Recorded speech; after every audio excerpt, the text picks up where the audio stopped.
Well, good Wednesday morning. Good to see you. Thanks for tuning in today. We finished our study yesterday of the 12 apostles. I hope you enjoyed that. I feel I learned a lot. I pray and hope that you did also. They're great men that I really appreciated for all they did. And I look forward to meeting them in heaven one day. I sure you do too. Hey, I said yesterday, we're going to just have fun the rest of the week. You know, it's been a while since Diane and I have traveled much. And so many of you have told me over the years that you enjoyed those shows the last trip, I think, was when we went to Texas for about a month. And we did our shows from down there and showed you a lot of the sights in Texas. Uh, well, we're not traveling as much, but we did a couple of weeks ago take off for a week in Summerlin, Nevada. Now, Summerlin is a suburb of Las Vegas. It's between Vegas and the mountains, if you know that area at all. We really like it. The views of the mountains are fantastic. We often go up and tour around there. We've done some shows from up in Red Rock Canyon. But anyway, these three shows, I'm just going to show you some things that we did there and along the way. And especially that is true of today. Now, I want to first of all give you a verse for the day, and then I'll tell you why it's this verse. It comes from Philippians chapter 1 at verse 3. Paul is writing, and he says this: I thank my God every time I remember you. Why is that a verse for the day? Because here's what I want us to get out of that. Why do you think Paul thanks his God every time he remembers the Philippians?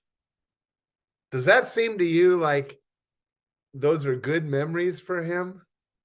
Of course they are.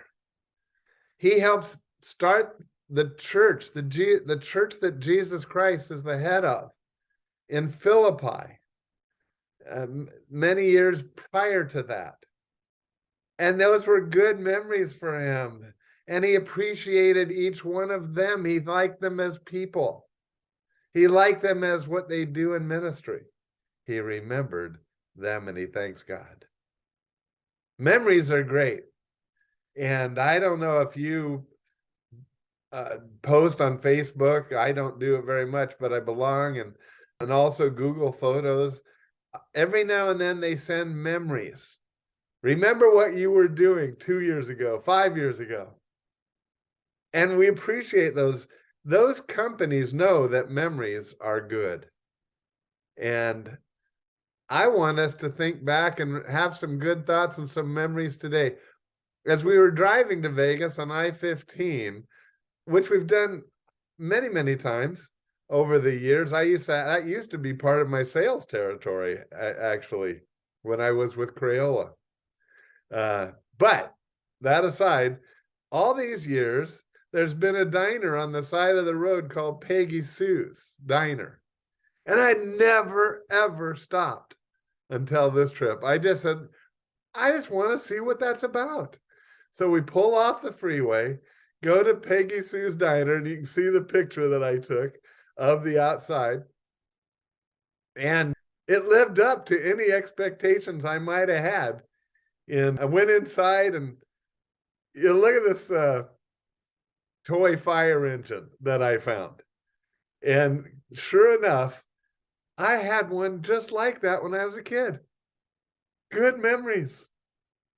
And then I stumbled across this picture of a drive-in.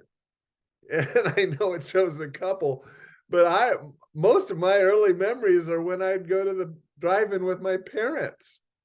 And I would fall asleep in the back seat. I think, looking back, I think that we probably we all could get in for one price, number one. And number two, they didn't have to get a babysitter. But at least it was good memories that I had. Hey, we're going to take just a pause here, and I want to show, I found thing on YouTube where a news channel 3, I think from San Diego, did a little talk and interview of the owner of Peggy Sue's Diner. Watch this. Our next stop is at what may be the most popular diner between Nevada and California. The billboards point the way. Peggy Sue, pretty, pretty, pretty, pretty Peggy Sue, oh Peggy. We were going to call it Blueberry Hill and Maybelline's, and a friend of ours said, well, your name is Peggy Sue, why don't you name it after yourself? I said, okay, yeah. So we did. Meet Peggy Sue Gabler, a former theater and film actress turned restaurant mogul. Hi guys, welcome to Peggy Sue's. She purchased the diner back in 1986 and turned it into the attraction it is today. Tell me about the various rooms and what people will see when they come out. Well, the original diner had 9 bar stools and 3 booths, and it was called the Dutch Maid, opened in the early 50s by a Dutch couple, and they sold pies in here. Everything in her diner is as true to the 50s era as possible, from the food to the jukeboxes and decor to the soda fountain. Full soda fountain and malt shop. All right. Peggy says she always wanted her diner to be more than just a quick food stop, and that's why she added a dinosaur park. Make that dinosaur park for the kids. Most of her customers, she says, are repeats, and there's one phrase she likes to hear more than anything else. We'll be back. So we say, see you later, alligator. Peggy Sue, oh how my. The place is actually a whole lot of fun as well, and you know, they have grown so much. They literally started with that one counter and those few booths. Now they have 8 rooms all together. They have an outdoor area that is actually quite expansive. They tell me they have about 70 employees all together, and the only day that they're closed throughout the year is Christmas Day. Wasn't that interesting? And I know probably all of you, the next time you go driving on I-15, not just to Las Vegas, but on up to Utah or Idaho or wherever you're going up that way, probably going to stop and have a meal.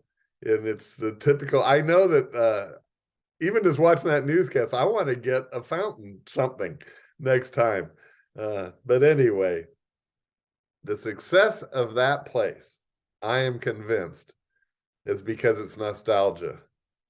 It's good memories. We think back on good memories, and then we think, just like Paul, we ought to remember who gave us those.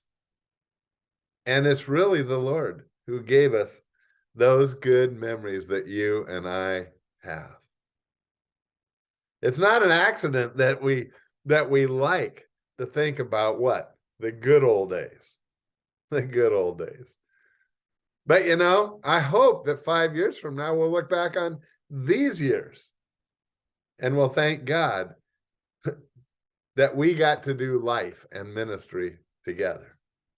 I know I do. We just recently had our anniversary, 14-year anniversary at Saddleback Laguna Woods. And we did talk about memories and all the things that God has done in and through us.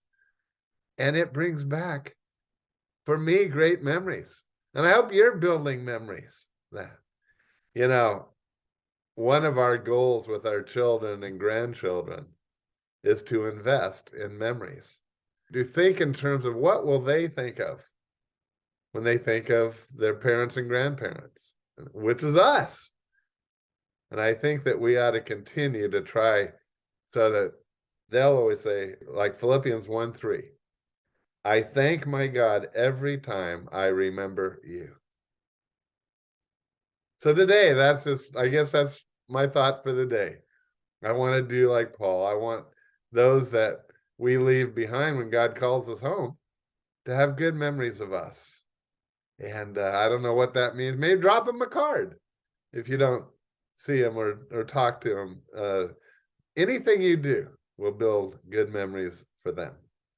Well, I hope you enjoyed our first stop along the way. We're going to have 2 more this week. It's going to be a fun week. See you tomorrow. O'er the sea of memory,